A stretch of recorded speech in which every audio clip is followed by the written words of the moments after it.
Di setiap eranya Allah memberikan kesesuaian dengan karakter umat dan generasinya. Tentu pernah kita pelajari bersama dan kami jelaskan di pertemuan yang lalu bahwa eranya Nabi Adam akan sangat berbeda dengan eranya Nabi Nuh alaihi salam. Pun demikian eranya Nabi Nuh alaihissalam berbeda dengan eranya Nabi Ibrahim alaihissalam. Demikian seterusnya sampai eranya Nabi Muhammad sallallahu alaihi wasallam. Karena itu di setiap era Allah berikan pedoman berkehidupannya yang sesuai dengan karakteristik umatnya, kebutuhan pada masa itu, bagaimana menjalani hidup.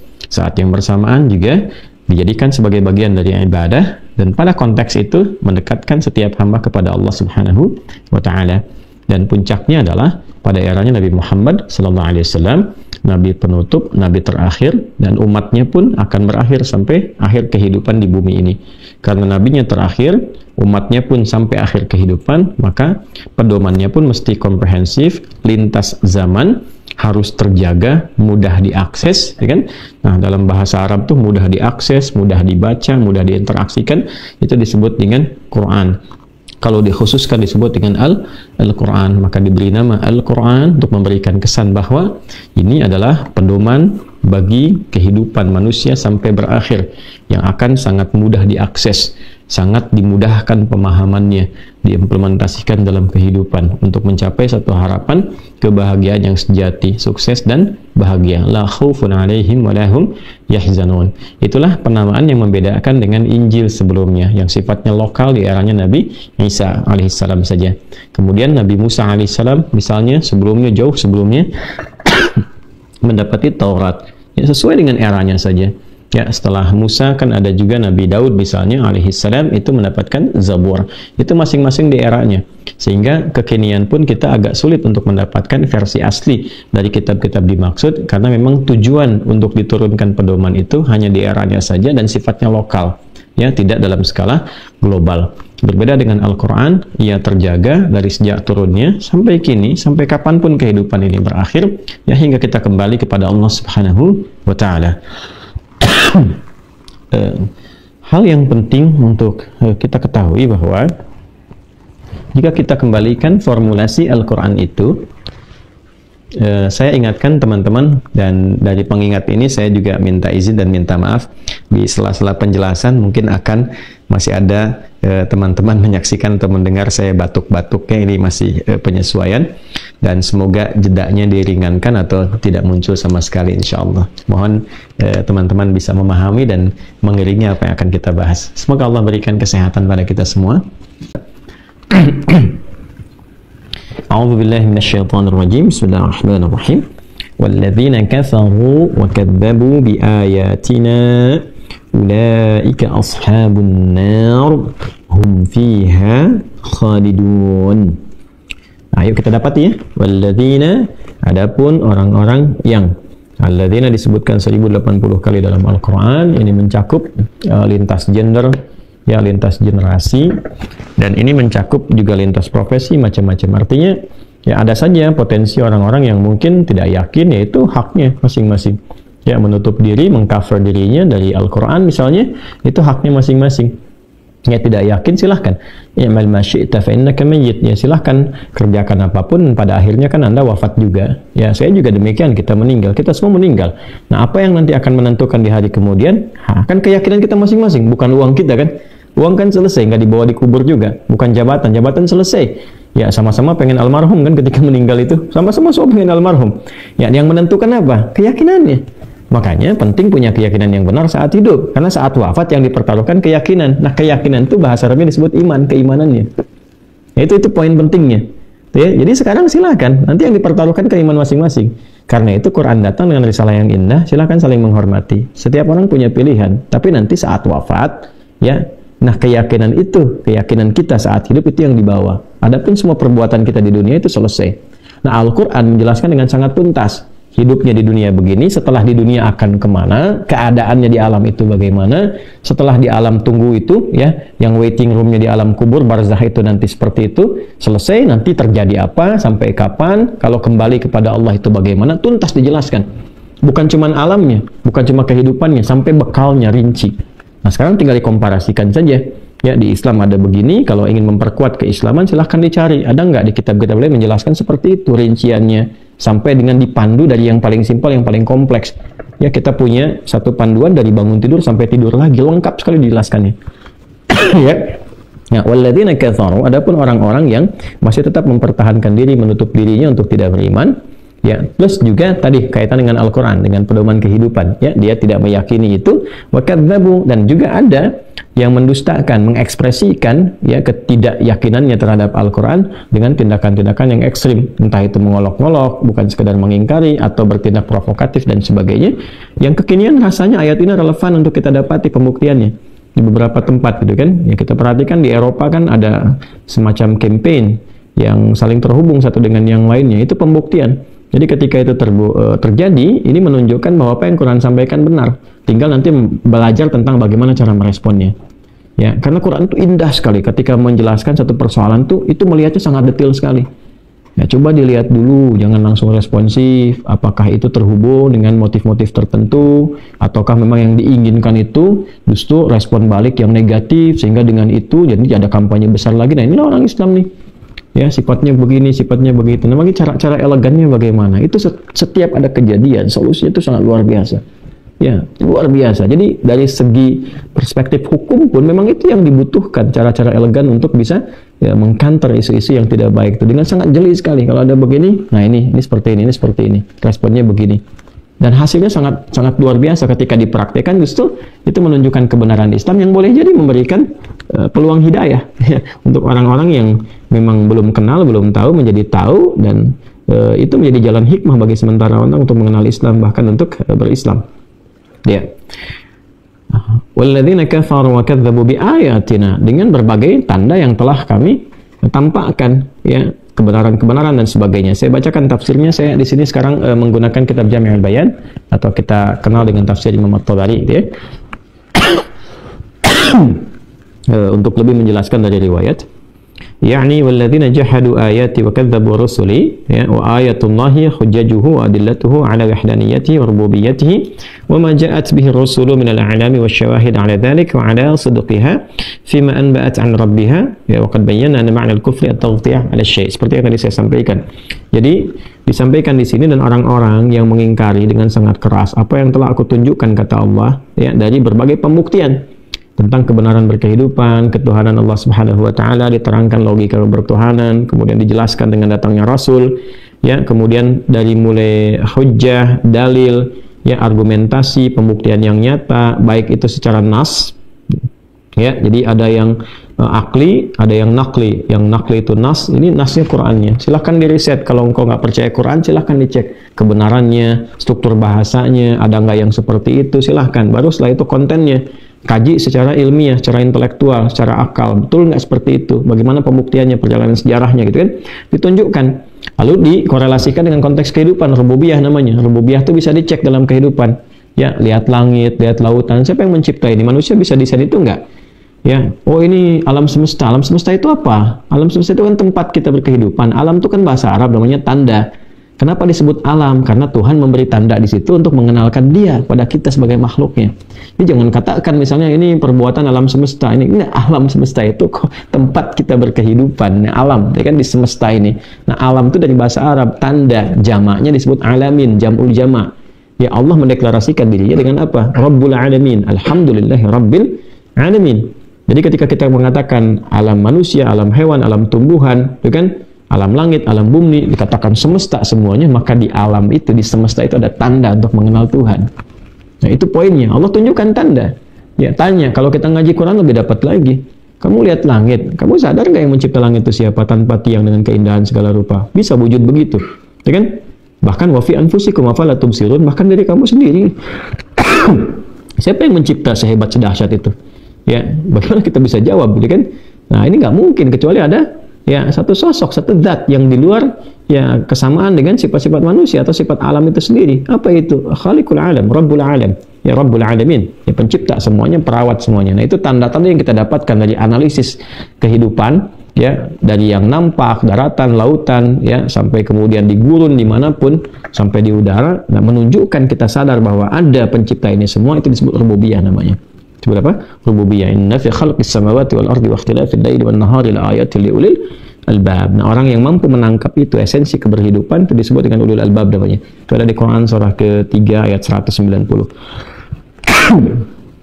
Baik, nah ada orang-orang yang sudah ditampakkan semua itu, dianalisis sampai kadang-kadang yang benar nyatanya. Misal, Quran berbicara tentang Firaun, bagaimana ditenggelamkan di lautan, pembuktiannya bagaimana dan sebagainya. Jasadnya ditemukan muminya, dan sepakat, ilmuwan sepakat ketika ditemukan itu ada kandungan-kandungan garam, menunjukkan dia tenggelam di lautan dan sebagainya. Sifat-sifatnya sama persis sampaikan oleh Al-Quran.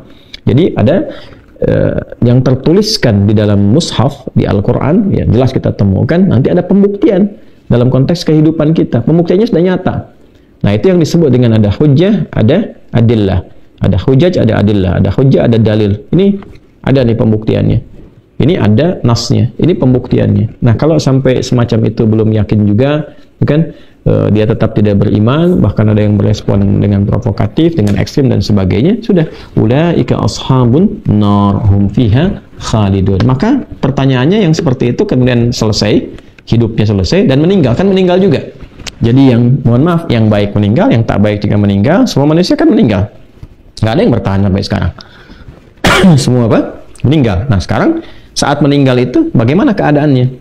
Kan harus dijawab. Kan harus ada jawaban, kan Islam memberikan jawaban seperti apa dalam konteks keislaman. Nah, di sini Islam datang dengan jawaban. Islam datang dengan apa? Jawaban. Di dunia kan kita selesai nih. Materi selesai, sebagainya. Pertaruhan kita kan keyakinan kita. Ini yakin kan setelah kehidupan, setelah kematian ada kehidupan lagi? Yakin nggak? Nah, keyakinan itu kan iman. Nah, kita sudah mendapatkan semua keterangan tadi, punya keyakinan, kita kerjakan. Ada yang nggak yakin dengan itu. Dia punya konsep lain atau cara pandang lain. Silahkan, nanti dipertaruhkan. Nah, dalam Islam, pada orang-orang begini, itu apa jawabannya? Maka Quran menyampaikan, ulaika ashabun nar. Ya Allah mesti adil, mesti adil. Nah, bagaimana keadilan Allah diterapkan di sini? Bagi orang-orang yang benar bertugas dengan keimanannya, dengan di dunia dia bertugas karena iman, kehidupan dijalani dengan iman, wafat karena iman, kan? Wala tamutunna illa wa antum muslimun, dia patuh, dia taat kepada Allah, dia jaga imannya, maka pulang dengan imannya itu dia mendapatkan ini.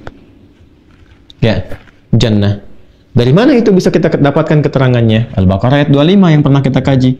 Quran surah kedua ayat 25. Itu dijelaskan sangat terang dari mulai iman, hubungan nanti dengan amal soleh. Amal soleh itu nama umum untuk ibadah, muamalah dan akhlak. Ketika digabungkan karena Allah, dikerjakan karena imannya, maka amal berubah jadi soleh. Ya, jadi amal itu tadinya netral. Amal itu netral, mau baik juga netral. Ya, Anda memberi orang lain misalnya makanan, itu kan baik kan? Nah, itu masih amal tuh. Tapi ketika dikerjakan karena dorongan iman, iman saya yang menyuruh saya berbuat seperti itu. Ya, saya diminta bersedekah karena yakin dengan iman, maka amal itu disifati dengan saleh. Ya, dari mana konstruksi itu? Quran surah ke-103 Al-Asr, wal 'asr innal insana lafi khusr illa alladziina amanu wa 'amilus shalihat. Ketika iman itu mensifati mendorong amal, maka amal punya sifat baru namanya saleh. Nah, ketika amal menjadi saleh, maka diberikan nilai-nilai itulah yang disebut dengan ajrun. Bahasa kita yang disebut pahala. Maka perbuatannya menjadi nilai perbuatan yang berpotensi dapat pahala, disebut hasanah. Setiap perbuatan baiknya dapat 10. Di mana ditemukan? Quran surah berapa? Ke-6 ayat berapa? 160. Ya. Man jaa'a bil hasanati falahu asyru amsalihha. Siapa yang mengerjakan satu perbuatan punya nilai soleh di dalamnya dapat 10. Nah, 10 ini yang dimaksud dengan pahala ajrun. Lahum ajrun ghairu mamnun, ajrun kabira, ajrun hasana. Tuh, kita baca surat Al-Kahf kan? Ya kan? Alhamdulillahilladzi anzala apa? Ala 'abdihil kitaba wa lam yaj'al lahu iwaja qayyima. Kemudian apa? Liunzir ba'san syadida. Kemudian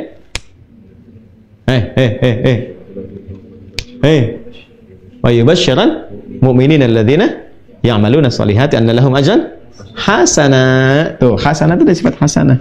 Maaf ya teman-teman, maksud saya ke ini kameramen apa, karena malam Jumat tuh saya tekankan mereka tuh.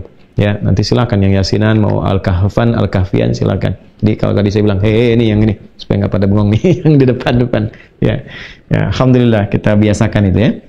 Ajrun hasanah dikonfirmasi lagi. Nah, ini nanti yang terkumpulkan, diakumulasikan. Ini yang dibawa nih, bawa pulang. Nanti konstruksinya di sini. Wa basyiril ladzina amanu, imannya. Wa amilus solihati, amal solehnya plus amal soleh. Karena iman saya beramal, amal menjadi soleh.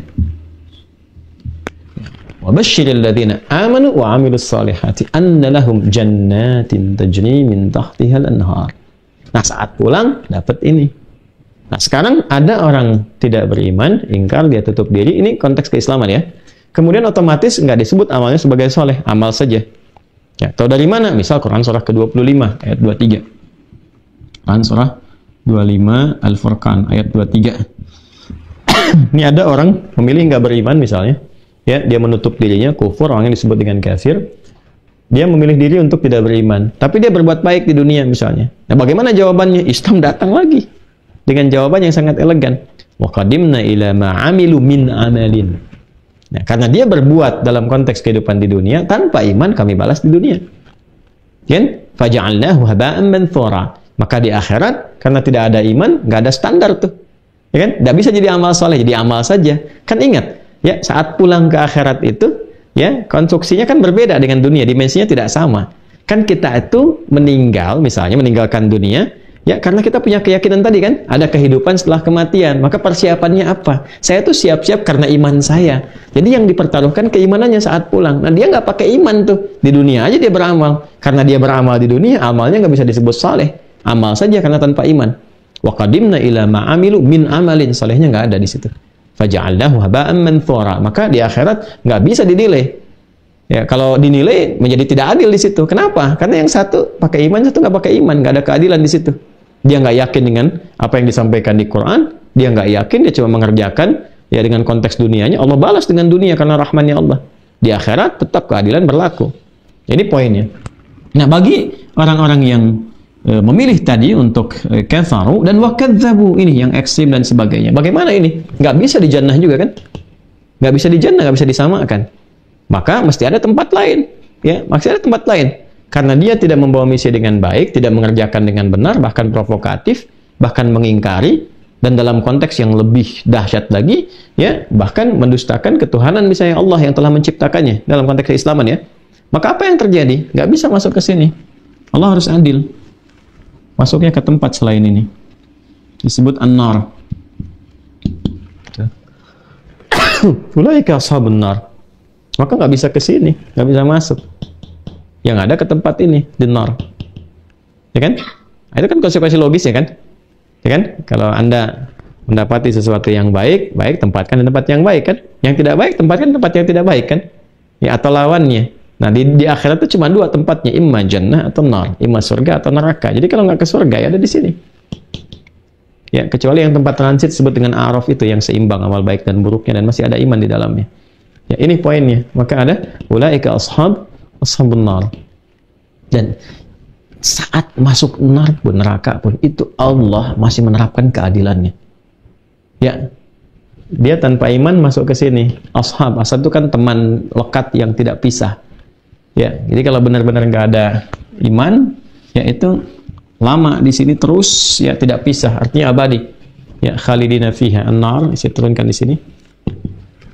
Ya, dan ini pun yang ketika dikerjakan tidak ada imannya, itu diukur lagi berdasarkan dengan standar perilaku keburukannya saat di dunia. Nanti dikelompokkan pada 7 bagian ekstrim. Ya, makanya nanti ada sab'ul mubiqat, saya 7 yang mencelakakan itu yang pokoknya itu hati-hati itu. Ya, dan neraka pun Nabi declare-nya jelas. Ya, nar itu disusun dengan 7 pintu. 7 pintu itu maksudnya 7 pokok nih, keburukan. Ya, makanya nanti ada masing-masing tuh kalau kita ngaji kan nanti ada lava misalnya. Kalla innaha lava. Ya. Kemudian ada apa lagi? Khutamah.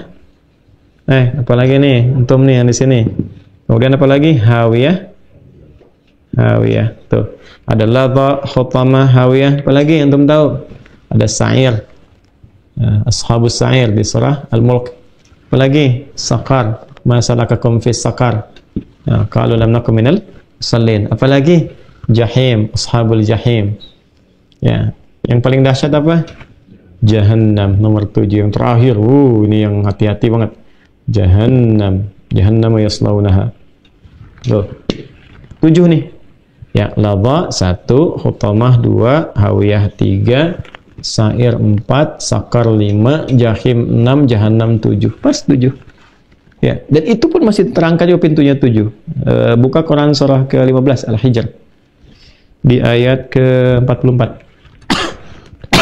Quran surah 15, tuntas banget di Quran itu, ayat 44. Laha sab'atu abwab, neraka itu ya ada 7 pintu. Ya, ada nggak di dalamnya itu? Ya, ada. Dan setiap pintunya itu juz'um maksum, ya, ada bagian-bagiannya. Ini bagian tuh, ini porsinya nih. Tuh, sampai yang paling dahsyatnya. Tuh. Ya, mesti hati-hati teman-teman sekalian. Ya, nanti coba buka di Al-Hijr ayat 44 di halaman 87. Halaman 87 paling kanan berarti. Nah, nanti di Az-Zumar ayat 71 diterangkan lagi hatta idza ja'uha futihat abwabuha. Ya, sampai nanti orang-orang ini ketika datang karena dia nggak ada bekal itu, dia mesti ke sini, dibukalah pintunya itu, wa futihat abwabuha. Ya. Dibuka pintu-pintu sesuai dengan ya keburukan-keburukan perilakunya. Silakan. Dari tingkat-tingkat ini nih. Nah, nanti yang masuk sini pun ada 2 golongan lagi. Golongan yang tidak beriman, ada golongan yang mengaku ada iman atau beriman tapi berbuat buruk dalam hidup, tidak mencerminkan keimanannya. Misal ngaku muslim tapi nggak sholat, ya masalah kakum fis sakar, qalu lam nakum minal musallin. Kenapa kok kamu kumpul sama orang nggak beriman di sini masuk sakar? Kami ngaku muslim tapi nggak sholat, kan? Sengaja meninggalkan sholat misalnya. Atau ada lagi yang sholat tapi juga senang mencela orang.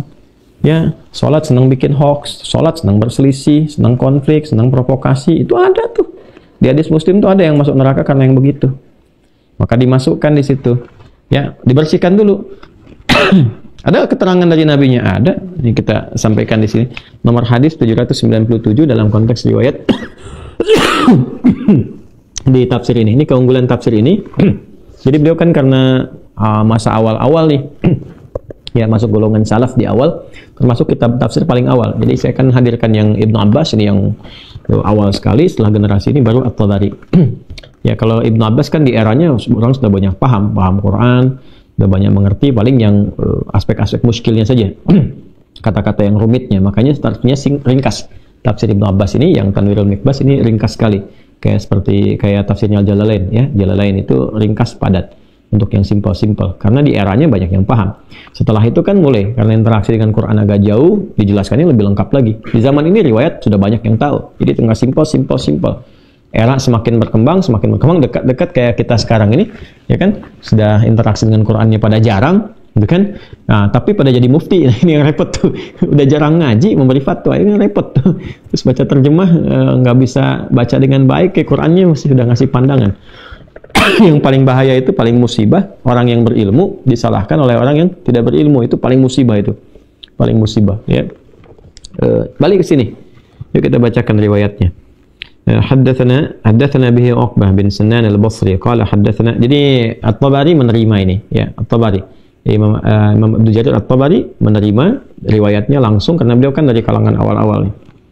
قال الإمام الطبري رحمه الله تعالى حدثنا بن عقبة بن سنان البصري بن menerima dari عقبة بن سنان البصري قال حدثنا غسان بن مضر قال حدثنا سعيد بن يزيد وحدثنا سوار بن عبد الله العنبري قال حدثنا بشر بالمفضل قال حدثنا أبو مسلم سعيد بن يزيد وحدثني يعقوب بن إبراهيم وأبو بكر بن عون قال حدثنا إسماعيل بن علية عن سعيد بن يزيد عن أبي نضر عن أبي سعيد الخدري. Wah, ini sanadnya nih.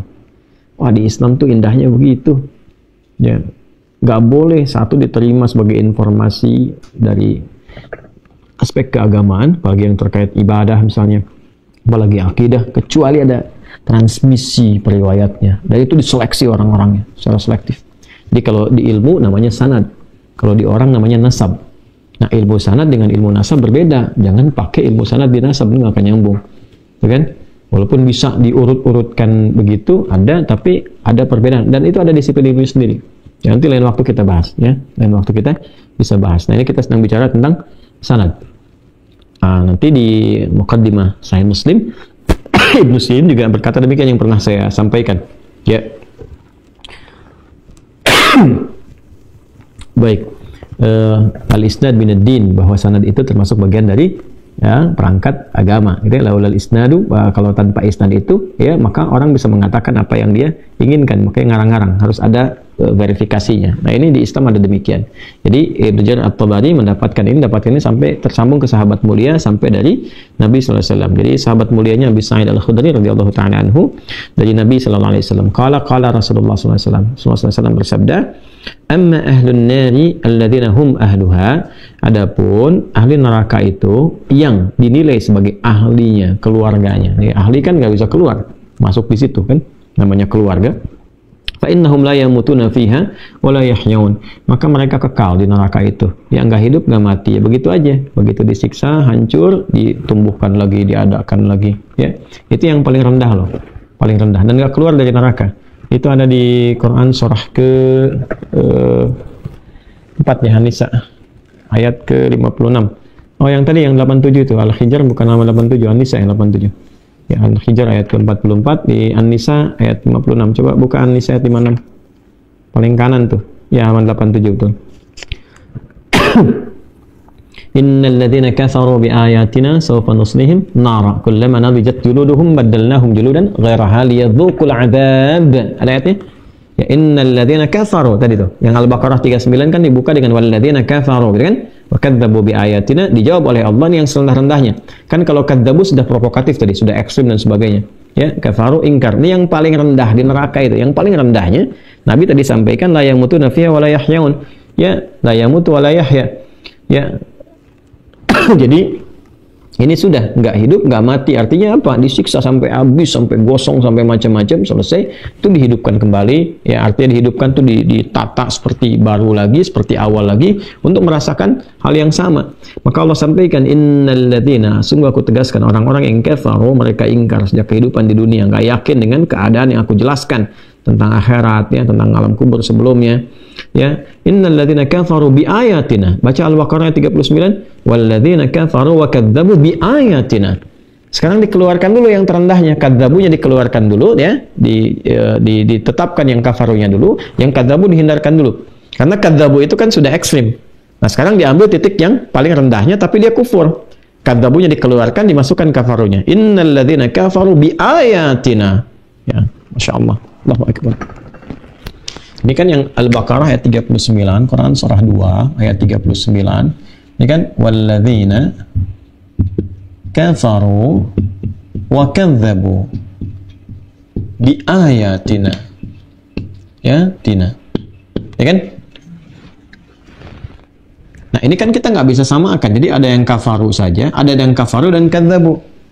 Ya, kalau kafaru saja dia ingkar kan dengan Quran, dengan berbagai hal, imannya dia ingkari, sudah, kan? Nah, ini ada yang kafaru dan kadzdzabu, sudah ingkar, dia provokatif, dia bertindak ekstrim dan sebagainya. Maka oleh Quran dipisahkan dulu. Nih, yang walladzina kafaru, kafaru saja tanpa kadzdzabu. Jadi, turunlah Quran surah keempat ayat 56. Innal ladzina kafaru bi ayatina. Tuh. Silakan bandingkan.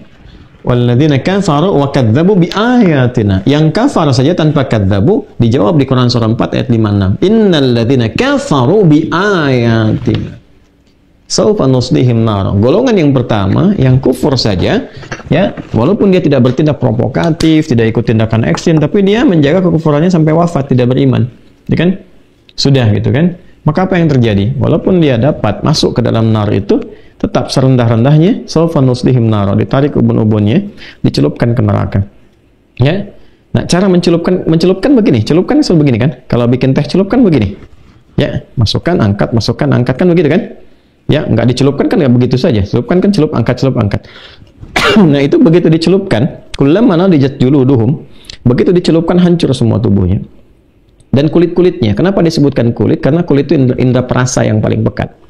Saya sering mengilustrasikan kalau ada orang dicambuk gitu, kan cambukan pertama sakit rasanya, kedua sakit, dicambuk terus di tempat yang sama sampai kulitnya mengelupas, maka sakitnya akan berkurang.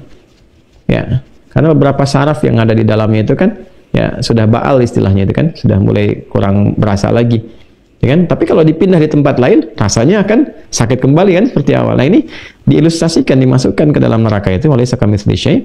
Habis itu semua dengan kulit-kulitnya. Maksudnya habis, terasa sakitnya luar biasa semua. Nanti begitu diangkat lagi, baddalnahum juludan ghairaha, dibentuk lagi dengan kulit yang sempurna lagi. Liyadzuqul adzab, supaya antara yang pertama dirasakan itu terus sama dengan yang selanjutnya. Itu aja.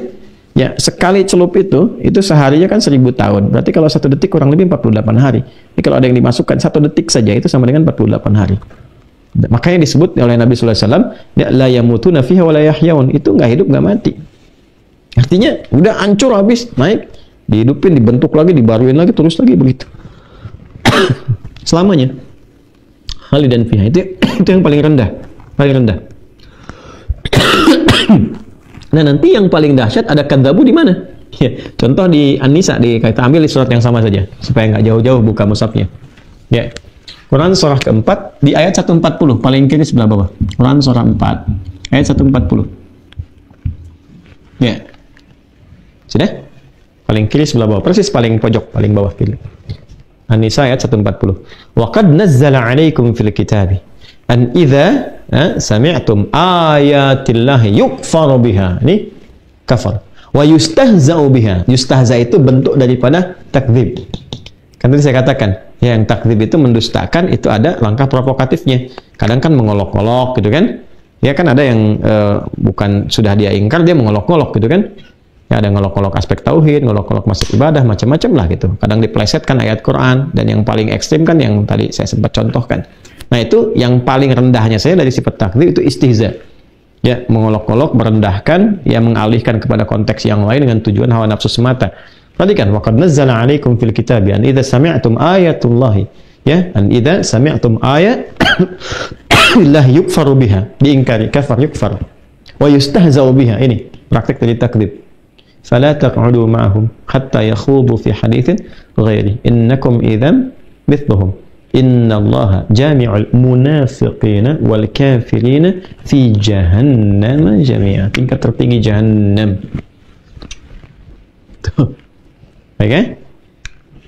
Kata Allah, kalau Anda menyaksikan ada orang-orang yang provokatif terhadap ayat-ayat Allah ke Al-Quran, gitu kan? Ngolok-ngolok atau yang paling ekstrim macam-macam. Udah, yang pertama, jangan balas dulu dengan tindakan anarkis. Nggak usah anarkis. Ya, nggak usah bersikap anarkis dulu. Tinggalkan aja. Nggak usah dikasih panggung. Ya, nanti kalau dia merasa sepi, dia ngolok-ngolok pakai di dalam seminar. Nggak usah ada yang hadir dalam seminarnya. Tinggalin aja. Channelnya nggak usah diikutin. Abaikan aja. Dan hebatnya Quran tuh gini. Hatta yakhudu fi haditsin ghairi. Sampai dia mau balik lagi. Paham? Oh, nggak laku nih. Nggak punya temen nih. Sadar dia. Taubat. Itu sampai begitu. Jadi, jangan mencela yang sudah tercela. Buang-buang energi. Ini ada sikap provokatif, tindakan. Memancing amarah dunia saja untuk memberikan satu legitimasi bahwa Islam tuh itu kasar, Islam perusak, macam-macam sebagainya. Provokatif nih. Ya, misalnya ada yang provokatif pembakaran setempat ini, udah, nggak usah kita capek-capek keluar, nggak usah mencela ini dan itu. Ya, celaan dalam hati kita tetap, ya harus ada, kita nggak suka seperti itu. Tapi harus jeli juga, lihat apakah ini satu pancingan saja, apakah ini kesannya hanya untuk membenarkan bahwa umat Islam ini anarkis gini, nanti muncul video lain lagi, dipotong-potong, musimnya kan begitu sekarang ini, ya kan? Udah, nggak usah terlalu repot dan macam-macam. Secara diplomasi bagus nih. Ya, pemerintah sudah diplomasi lewat Kemlu tentang kejadian yang kemarin di Swedia misalnya kan, beberapa ke tempat-tempat lain. Ya, secara diplomasi sampaikan, karena umat Islam terbesar kan di sini. Apa reaksi umat Islamnya? Gampang aja, udah tinggalin itu. Termasuk tinggalkan semua hal-hal yang terkait dengan itu. Pemerintah yang bersangkutan misalnya, mengakomodir itu, bahkan memberikan hak untuk itu, ya sudah. Kalau itu keputusan dari mereka, sudah, yang terkait dengan mereka, boikot oleh umat Islam. Tinggalkan, produknya nggak usah dibeli, nggak usah dipakai. Ya, nanti kalau udah itu ditinggalin, kita nggak usah reaktif, nggak usah pakai aja. Ini produknya, ini negara mana nih yang melakukan itu? Oh ini, dia melindungi nggak? Kalau dia menghukum berarti benar tindakan. Tapi kalau difasilitasi, udah, berarti membenarkan nih. Udah, produknya nggak usah dibeli. Ya, dari makanan, dari produk ini, dari tokonya, dari retailnya, tinggalin aja. Ya, ada di kita nggak di Indonesia? Oh ada, udah, umat Islam konsisten, nggak usah dicelang, nggak usah diapa-apain, jangan dibeli, boikot semuanya, tinggalkan. Ya, udah selesai. Aku tinggalkan ini selesai. Nah, ini dampaknya seperti ini, sehingga mereka merasakan hatta yakhudu fi haditsin ghairi. Ya, sampai mereka merasakan bahwa tindakan itu nggak benar. Oh, ini merusak nih. Satu orang ini melukai perasaan banyak orang di muka bumi ini, gitu kan? Dan ini merusak, ancaman terhadap konteks harmoni, konteks negara, macam-macam. Lama-lama kan muncul undang-undang melarangnya. Dan kita nggak usah keluar banyak energi pada hal demikian. Nah, itu sangat logis gitu, untuk bisa dilakukan sebagai ekspresi yang benar, yang wajar. Ya, dan itu nggak usah banyak diskusi, banyak komentar, banyak debat, tidak perlu. Dan tujuannya itu bukan untuk mencela, untuk merendahkan, atau misalnya untuk membangun permusuhan, tidak, untuk memberikan satu sinyal bahwa ini nggak bagus. yang seperti itu. Jadi kalau ada seminar macam-macam ngolok-ngolok, tinggalkan. Ada buku nggak jelas, tinggalin aja. Kalau nggak laku juga nanti penerbitnya nggak akan terbitin lagi, selesai. Orang ini beresiko, kalau nggak tobat dia terancam di akhirat. Ya. Nah, siapa orang-orang itu? Cuma dua golongan. Ya, tadi kafaru wa kadzabu. Ada yang ingkar dan provokatif, ekstrim. Atau yang kedua munafik. Ya, dia ada yang mengaku muslim, mengaku di lisannya, tapi memang profesi yang dia pilih bekerjanya selama berkehidupannya seperti itu. Nanti orang-orang demikian ditempatkan ke tempat yang paling dahsyat. Dinarnya apa itu? Jahannam. Ya, bahkan nanti kalangan munafikin itu tempatnya yang terdalam, karena dia mengaku muslim tapi menjelek-jelekan agamanya sendiri. Bahkan juga bukan cuma menjelekkan, dia menista Qurannya sendiri yang dia yakini gitu kan, ya. Tapi keyakinannya itu cuma keyakinan artifisial saja, pura-pura saja. Maka apa yang terjadi? Ya innal munafiqina fid darkil asfali minan nar. Ya, sungguh orang-orang munafik itu ada tempatnya yang terdalam. Makanya didahulukan sebelum kafir. Innallaha jami'ul munafiqina wal kafirin. Munafik, kafir. Fi jahannam jami'an. Fi jahannam. Nah, ini jawaban dari apa yang disampaikan di Quran surah ke-2 Al-Baqarah ayat 39, walladzina kafaru wa kadzdzabu bi ayatina ulaika ashabun nar hum fiha khalidun. Ya kan? Nah, tempatnya di neraka, ini golongannya. Lalu bagaimana dengan golongan yang beriman, ya, tapi dia juga tidak mengimplementasikan imannya dengan baik, artinya masih ya sholat tapi maksiat, ya STMJ kan, sholat terus maksiat jalan, kan? Nah, kemudian apalagi misalnya ya ada yang masih korupsi, sudah juga disadarkan, diketahui, dihukum, ya masih juga korupsi juga misalnya, atau masih mengendalikan dengan cara yang nggak benar, udah narkoba, Allah sayang-sayang tuh ditangkap, diperbaiki, direhab ini, ya di lapas masih mengendalikan lagi misalnya macam-macam tuh, sampai dia wafat nggak tobat misal yang seperti itu, ya. Dalam sisi ini bagaimana? Kalau dia mengaku muslim tapi dia tetap bermaksiat dan sebagainya, jangan disalahkan keislamannya. Saya sering katakan kalau peci nggak masuk kepala, jangan dipotong kepalanya, sesuaikan pecinya. Jadi jangan diukur dengan ya orangnya, diukur dengan praktek ajarannya, bagaimana mempraktekannya, ya kan? Ya, ajaran Islam itu benar, simbol-simbolnya aja kan simbol kebenaran, simbol kebaikan. Buktinya apa? Penjahat itu kalau seburuk-buruknya tetap kalau pas masuk persidangan pakai peci kalau laki-laki, pakai jilbab kalau perempuan. Itu menunjukkan fitrah bahwa apa? Jilbab membawa kebaikan, peci membawa kebaikan. Cuman orang yang tidak baik, itu problemnya. Ya itu yang kadang-kadang bikin sebel gitu kan dalam konteks tertentu. Kalau tobat ya alhamdulillah, tapi kadang-kadang sifat untuk mencari iba dari hakim atau menarik perhatian, tapi sekaligus membuktikan fitrah. Bahwa pada fitrahnya itu cenderung pada kebaikan. Itu poinnya gitu kan. Nah, nanti ada yang mengolok-olok pada konteks itu, diolok-olok dan sebagainya. Maka bagaimana jika ada orang muslim, Islam bermaksiat seperti itu? Nanti ditimbang di akhirat. Ya, kalau misal 40,99 itu kan ini amal baik. Tapi 50,001 itu amal jelek. Jadi solehnya 49,99 itu sudah plus dapat macam-macam, tambah sunnah, tambah segala rupa gitu kan, dan kurang layak dapat nilai-nilai kebaikan yang lain. Maka berlaku keadilan Allah, 0,01-nya harus dibersihkan dulu. Maka apa komen Nabi sallallahu alaihi wasallam? Ya, walakinna aqwaman asabathumun nar bi khatayahum aw bi dhunubihim fa amatatuhum imatatan hatta idza saru fahman udhina fi syafa'ati. Ada golongan orang-orang yang beriman tapi di dunianya banyak berbuat maksiat, banyak salah, banyak mengumpulkan dosa dan nggak sempat mentobati itu. Ya, cuma ada bekal dia keimanan di dalamnya, pernah dipraktekkan beberapa dalam kehidupan, pernah sholat, pernah macam-macam, terus berlumur maksiat, nggak sempat tobat, dia meninggal. Maka dicuci dulu tuh keburukannya itu. Fa'amatathum imatah. Jadi kalau yang tadi itu yang tidak beriman dan tidak beriman provokatif itu abadi, nggak hidup, nggak mati. Kalau yang ini dihukum di neraka sampai wafat. Sampai habis maksudnya yang tadi dicelupkan juga nih. Celupkan sampai apa? Hatta idza saru fahman, sampai gosong kayak arang. Jadi setelah gosong kayak arang selesai itu. Meninggal segala rupanya, udzina fi syafaati, maka diizinkan mendapatkan syafaat. Diizinkan, kata Nabi, mendapatkan syafaat. Allah nanti perintahkan. Nanti kan sangat viral sekali di hadis Muslim, di hadis syafaat kan di akhir itu ada. Ya, ketika Nabi sedang sujud mohon kepada Allah kan, ya, kata Allah Subhanahu wa taala menyatakan dalam hadis qudsi, idfa ra'sak sal tu'ta. Ya, dan Muhammad SAW angkat kepalamu dari sujud. Engkau minta, engkau akan diberi. Maka Nabi meminta syafaat ya kepada Allah Subhanahu wa taala untuk diberikan kepada umat Rasulullah sallallahu alaihi wasallam, dan semoga kita termasuk bagian dari yang mendapatkan syafaat itu. Makanya rajin salawat. Ya Allahumma shalli ala sayyidina Muhammad, shalli ala sayyidina Muhammad. Rajin salawat. malam Jumat, tiap hari, tiap waktu rajin salawat.